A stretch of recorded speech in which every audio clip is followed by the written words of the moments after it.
Bonjour à toutes et à tous, ravi de vous retrouver sur le plateau de Smart Food. Smart Food, votre rendez-vous quotidien sur Bismart qui s'intéresse à l'alimentation sous toutes ses formes. Focus aujourd'hui sur cette ressource naturelle précieuse, l'eau, source de convoitise, de tension, l'objet aussi d'un gaspillage, de pollution du fait de l'homme. L'eau qui répond à un besoin primaire essentiel, celui de s'hydrater.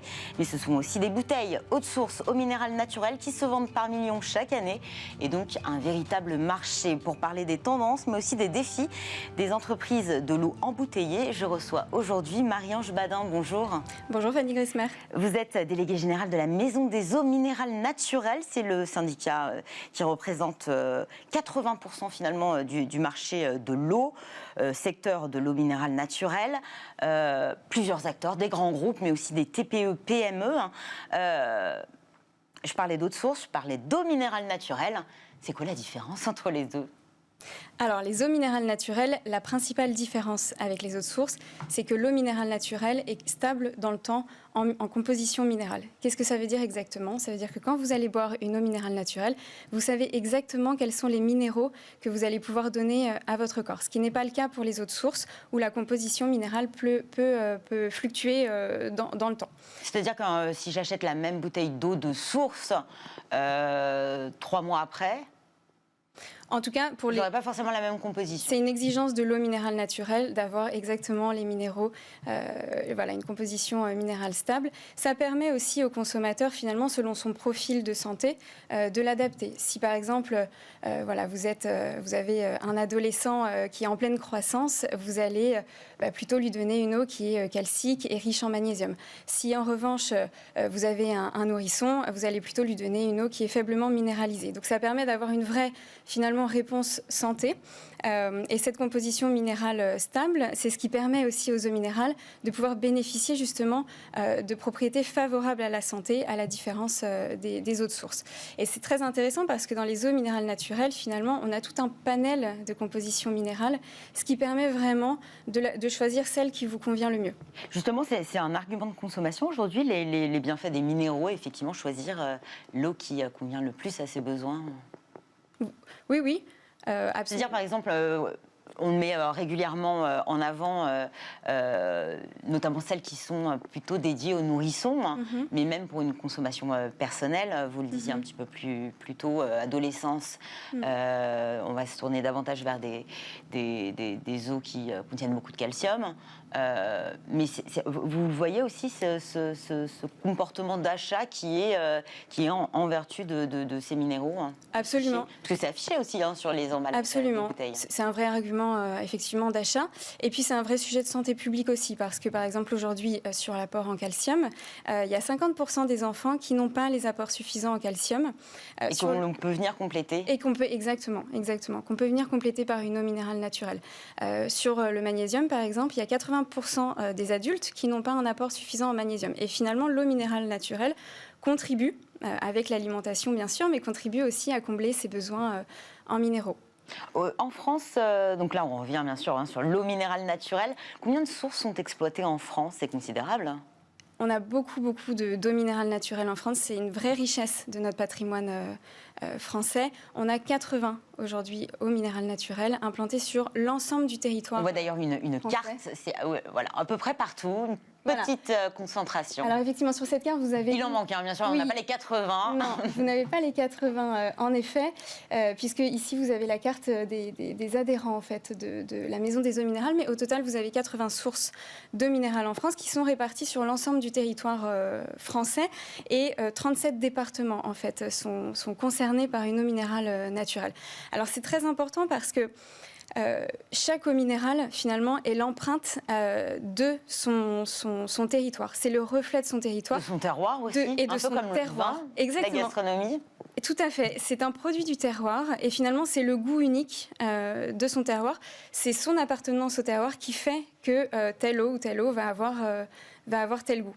Et puis, ce qui est important pour nous aussi sur cette implantation territoriale, c'est que les eaux minérales, elles sont souvent implantées dans des zones qui sont soit rurales, soit montagneuses, et donc des zones reculées.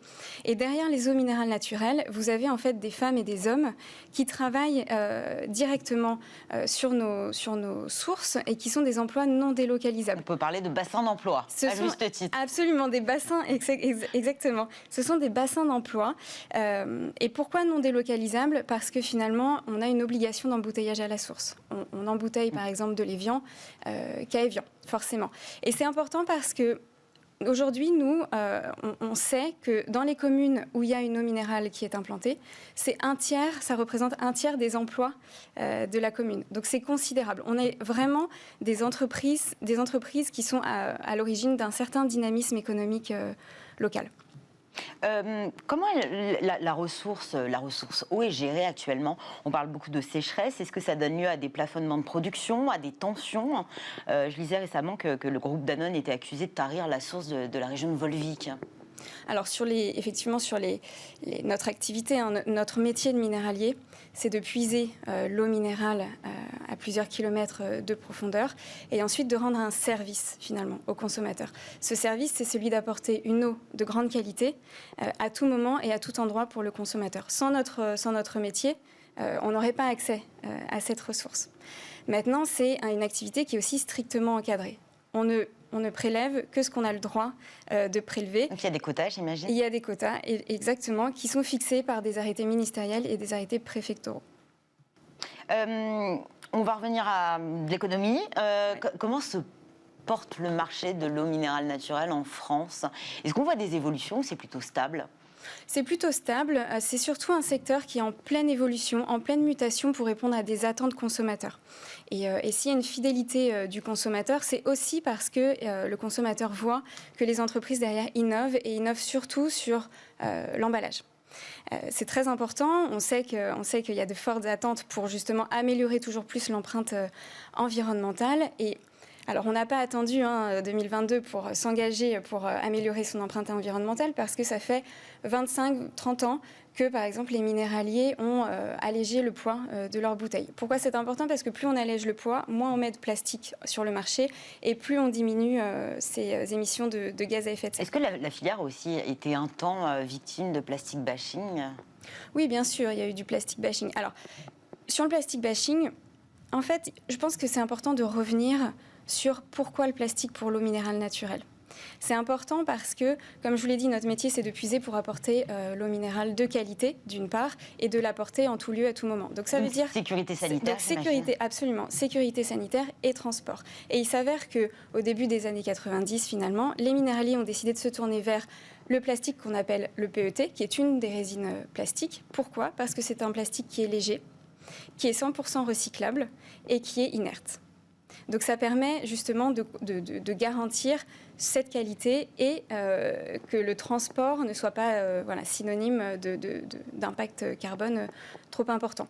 Ça c'est très important. Et là, ces dernières années, on a vu qu'il y avait de nombreuses innovations, et notamment des innovations de développement des grands contenants. Alors, vous voyez, ce sont les bonbonnes qu'on peut retrouver. De 5 litres. Voilà, 5 litres, 6 litres, 8 litres.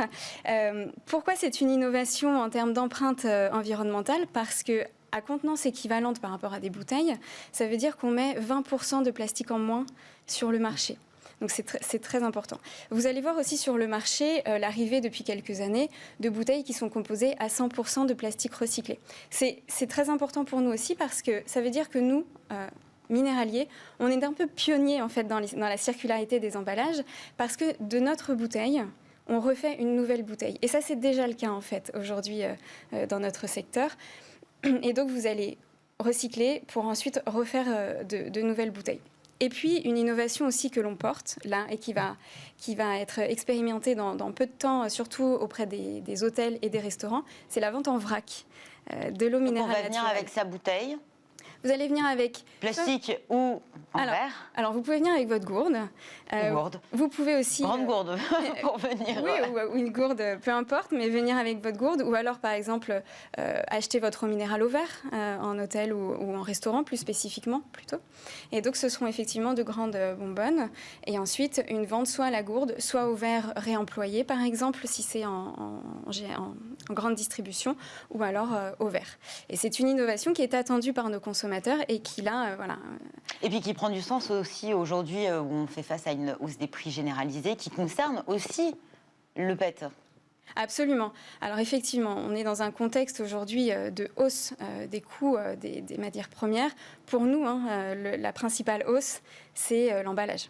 Et c'est effectivement le PET, mais c'est aussi, et moi je veux vraiment attirer l'attention aujourd'hui sur ça, c'est surtout aussi le PET recyclé. Donc ce qu'on appelle le RPET. On est face à une situation de flambée du coût du RPET. Je vous donne un chiffre, mais depuis janvier, on a augmenté de 30% sur le prix du RPET. Et le delta entre le PET vierge et le RPET, aujourd'hui, est de 40% à juin 2022. C'est problématique parce que... nos entreprises s'engagent justement vers toujours plus de circularité et il ne faudrait pas que le prix en fait, de la transition écologique devienne dissuasif ensuite par rapport aux engagements des minéraliers. Et nous, ce qu'on porte, c'est vraiment que le coût de la transition écologique soit finalement une responsabilité de l'ensemble de la chaîne. Et qui soit lissé finalement du producteur au consommateur. Justement, on parle d'inflation et j'ai envie de faire référence à cette bouteille presque érigée en symbole de la culture populaire, la cristalline, dont le prix va augmenter. Une première depuis 20 ans, plus 10 centimes par pack. Ça peut sembler anecdotique, mais c'est quand même important de le souligner. Est-ce que l'eau embouteillée souffre de l'inflation aujourd'hui? En d'autres termes, est-ce qu'on ne va pas avoir des consommateurs se tourner vers l'eau du robinet? Alors, il y a deux questions. Sur l'inflation, effectivement, l'eau minérale naturelle, comme tous les produits aujourd'hui, on est dans un contexte général d'inflation, subit aussi cette inflation. Maintenant, c'est une inflation qui est sur l'ensemble de la chaîne de valeur et qui touche l'ensemble des acteurs. Donc nous, notre responsabilité, c'est d'accompagner au mieux nos fournisseurs et d'atténuer au maximum l'augmentation du prix pour le consommateur. Par rapport à l'eau du robinet, il n'y a pas de concurrence aujourd'hui entre l'eau du robinet et l'eau minérale naturelle, tout simplement parce que ce sont deux produits qui sont complètement différents. Et j'aurais peut-être dû commencer par ça d'ailleurs, mais l'eau minérale naturelle aujourd'hui, enfin en tout cas non, l'eau minérale naturelle tout court, c'est un produit qui est pur et qui est naturel. Qu'est-ce que ça veut dire? Elle n'a pas subi de traitement. Elle n'a subi aucun traitement chimique. Elle ne doit pas être polluée. Et donc, il y a la main de l'homme ne touche jamais en fait cette ressource jusqu'au consommateur final. Ce qui n'est pas le cas de l'eau du robinet. L'eau du robinet, c'est une eau qui a été rendue potable par traitement chimique. Donc il n'y a pas de concurrence entre les deux. Et au contraire, nous, ce qu'on dit, c'est que c'est plutôt une complémentarité d'usage. Finalement, vous le voyez bien, l'eau minérale naturelle répond à des besoins en termes de minéraux, répond à une certaine qualité. Finalement, c'est un peu comme l'alimentation. On choisit de boire de l'eau minérale naturelle, par exemple, comme on choisit de manger du bio, par exemple. Finalement, c'est une complémentarité d'usage, et le consommateur boit l'eau qu'il a envie de boire. Et qui a le goût qui lui plaira. Exactement. Merci beaucoup Marie-Ange Badin, déléguée générale de la Maison des Eaux Minérales Naturelles. Merci à vous. Merci à vous. Merci à vous de nous avoir suivis. Merci pour votre fidélité. Merci à toute l'équipe qui m'a accompagnée aujourd'hui. On se retrouve demain, bien sûr, pour un nouveau numéro de Smart Food. Passez une excellente journée.